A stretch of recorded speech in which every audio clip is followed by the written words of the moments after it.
La raison pour laquelle vous ne trouvez pas de très bons produits à vendre pour votre boutique en ligne, c'est parce que vous faites une très grave erreur. Et cela n'a rien à voir avec votre niveau dans le commerce en ligne, que vous soyez de niveau débutant, intermédiaire ou expert, vous faites cette erreur. Comment arrêter de faire cette erreur pour trouver de très bons produits à vendre dans votre boutique en ligne?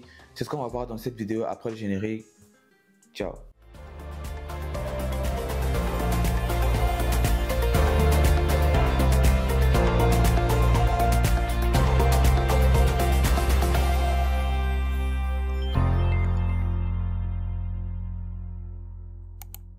What's up, c'est votre boy Willy de Madrid, j'espère que vous allez bien parce que moi je vais super bien.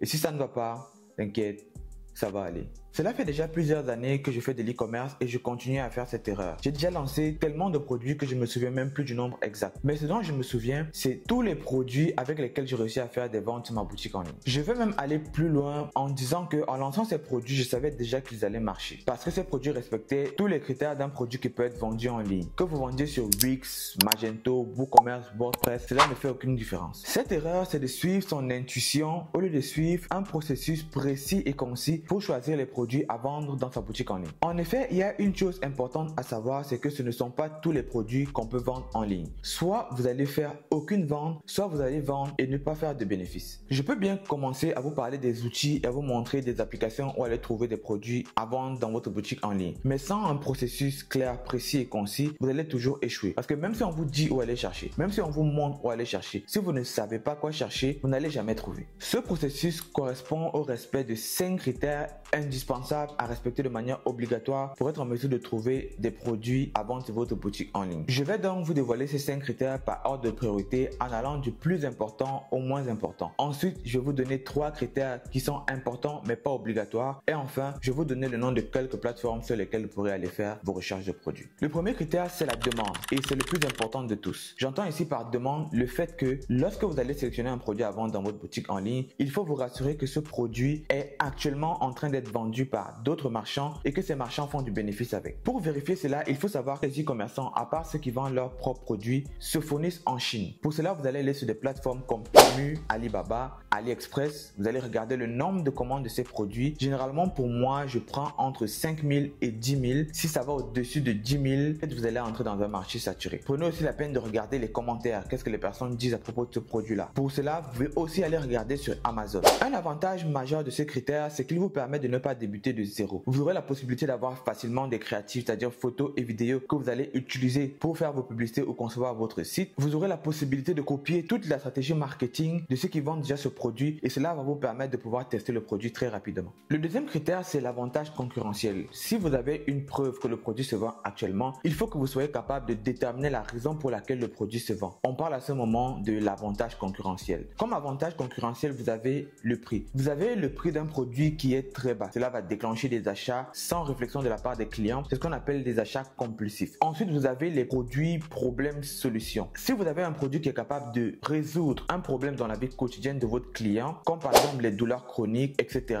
ce produit aura une grande valeur ajoutée dans la vie du client. Ensuite, nous avons la nouveauté. Vous avez un produit que peut-être le client a déjà vu. Il connaît même l'utilité du produit, mais c'est une nouvelle version. Une version que le client n'a pas encore vue. Donc, cela peut pousser le client à acheter le produit. Et enfin, nous avons les produits qui suscitent l'émerveillement, qui suscitent l'intérêt du client. C'est-à-dire que quand le client regarde la publicité, regarde la créative, regarde votre vidéo, il a envie de savoir c'est quoi. Il a envie d'acheter le produit. Il a envie de cliquer sur le bouton. Il n'y a pas d'ordre de priorité parmi les 4 avantages concurrentiels que je viens de citer. Et vous n'avez pas forcément besoin qu'un produit rassemble les 4 avantages concurrentiels une fois. Mais si vous avez la chance de tomber sur un produit qui possède les 4 avantages concurrentiels, vous avez un très bon produit sous la main. Ensuite, nous avons la marge ou le bénéfice. Vous avez trouvé un produit qui se vend actuellement, qui ne coûte pas cher et qui résout un problème dans la vie de votre client. Il faut vous assurer qu'en fixant le prix de ce produit sur votre boutique en ligne, vous allez faire du bénéfice. Parce qu'il y aura des factures à payer une fois que vous avez vendu le produit. Le prix du produit chez le fournisseur plus la livraison, les applications, les frais de transaction que vous allez payer à votre processeur de paiement, le prix mensuel de la boutique, le coût d'acquisition si vous faites de la publicité en ligne et enfin les taxes. Tous ces frais moins le prix de vente de votre produit sur votre site doivent vous donner en entre 15 et 20 dollars minimum dans vos poches. Sinon, vous allez trouver un produit, vous allez faire votre boutique en ligne, vous allez lancer vos publicités, vous allez faire des ventes, vous n'allez pas comprendre pourquoi vous finissez avec moins 500 dollars de chiffre d'affaires. Ça m'est déjà arrivé. Si vous voulez réduire vos coûts dès le départ, vous avez la possibilité aujourd'hui de créer une boutique en ligne avec Shopify et de payer 1 dollar par mois pendant 3 mois. Cela vous fera des économies de 150 dollars. Vous aurez la possibilité de tester plein de produits sans avoir besoin de dépenser beaucoup d'argent. Pour bénéficier de cette offre, vous pouvez revenir à tout moment et cliquer sur le premier lien dans la description de la vidéo. L'avant-dernier critère, c'est la disponibilité en magasin. Par exemple, si vous voulez vendre une souris ou des claviers, à moins que vous ayez un magasin physique, il n'y a aucune raison qu'une personne achète sur une boutique en ligne qu'il ne connaît pas, qui vient juste de voir sur une publicité en ligne sur Facebook, au lieu d'acheter chez Lidl, Best Buy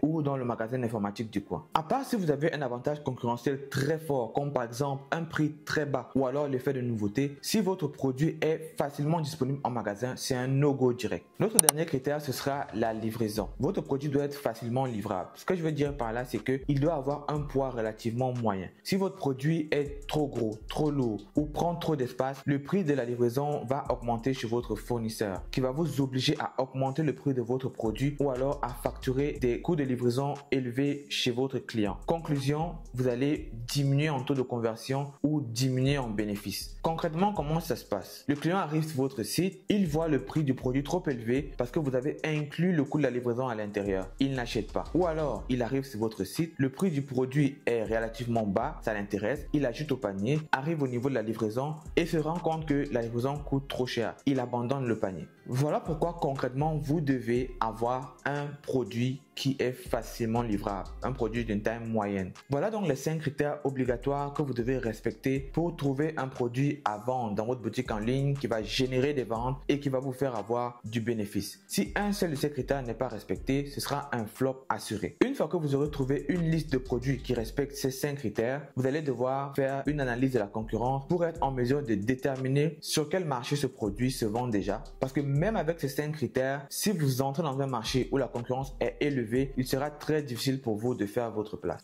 Ensuite, nous avons les critères importants mais pas indispensables et ils sont au nombre de 3. Le premier, ce sera la saisonnalité, c'est-à-dire que vous devez vendre des produits qui peuvent être vendus pendant toute l'année. Ça peut être des produits de bien-être, ça peut être des produits de soins, ça peut être des produits de maison, ce qui est très différent des produits de saison, c'est-à-dire des produits que vous pouvez vendre uniquement pendant des saisons précises, comme par exemple les bottes d'hiver, les manteaux d'hiver, que vous pouvez uniquement vendre ou alors marketer un peu au début de l'hiver ou alors pendant l'hiver. Ensuite, nous avons la récurrence, c'est-à-dire que vous devez être capable de vendre des produits à achat récurrent. Des produits qui vont faire en sorte que les clients vont revenir sur votre boutique tous les 3 ou 6 mois pour faire un achat, ou alors des produits qui ont des produits complémentaires qui permettent que le client revienne de manière fréquente sur votre boutique. Si c'est un produit qui s'achète tous les 2 ans ou tous les 5 ans, comme par exemple un matelas, ce sera très difficile pour vous de faire de l'argent sur le long terme. Le dernier critère, ce sera la possibilité de faire du branding. C'est la capacité qu'a votre produit de pouvoir transitionner et créer une marque. Hélas, tous les produits n'ont pas ce potentiel, mais si vous avez la chance de tomber sur un produit comme celui-là, vous pourrez quitter du dropshipping classique à créer une marque qui va vous générer des revenus sur le long terme.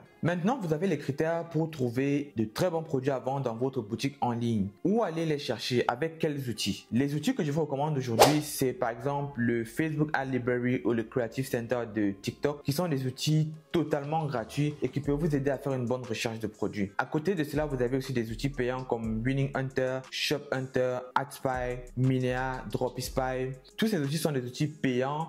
Moi, je n'aime pas trop le concept des outils payants parce que de 1, ça coûte des fois trop cher pour rien. De 2, parce que des fois, trouver la meilleure plateforme, c'est une histoire de goût et de perception. Vous allez voir un temps, tout le monde va dire que cette plateforme est la meilleure plateforme. Des fois, on va dire que c'est plutôt celle-ci. À l'époque, la plateforme qui était le top quand j'ai commencé dans l'e-commerce, c'était AdSpy. Aujourd'hui, personne n'en parle plus. On va plutôt vous parler des outils comme Minea, Winning Hunter, Shop Hunter. Et des fois, c'est basé uniquement sur des critères pleinement subjectifs et financiers. Moi, de mon côté, je vous conseillerais d'utiliser les méthodes gratuites. Ensuite, Ensuite, si vous voulez utiliser les méthodes payantes, essayez-les de vous-même. Regardez si vous vous en sortez très bien avec cette plateforme. Et si ça fait votre bonheur, utilisez-la. Moi, actuellement, je suis en train de tester Winning Hunter. Et si je trouve que c'est une plateforme qui fait du sens, peut-être je ferai une vidéo dessus dans les semaines qui vont venir. Donc, ce sera tout pour cette vidéo. J'espère qu'elle vous sera d'une grande utilité. Si c'est le cas, n'hésitez pas à liker, à vous abonner à la chaîne, à activer la cloche de notification, à partager cette vidéo sur vos réseaux sociaux,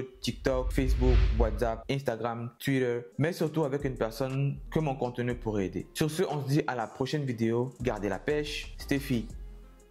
Ciao. Mesdames et messieurs, je vous dis à bientôt.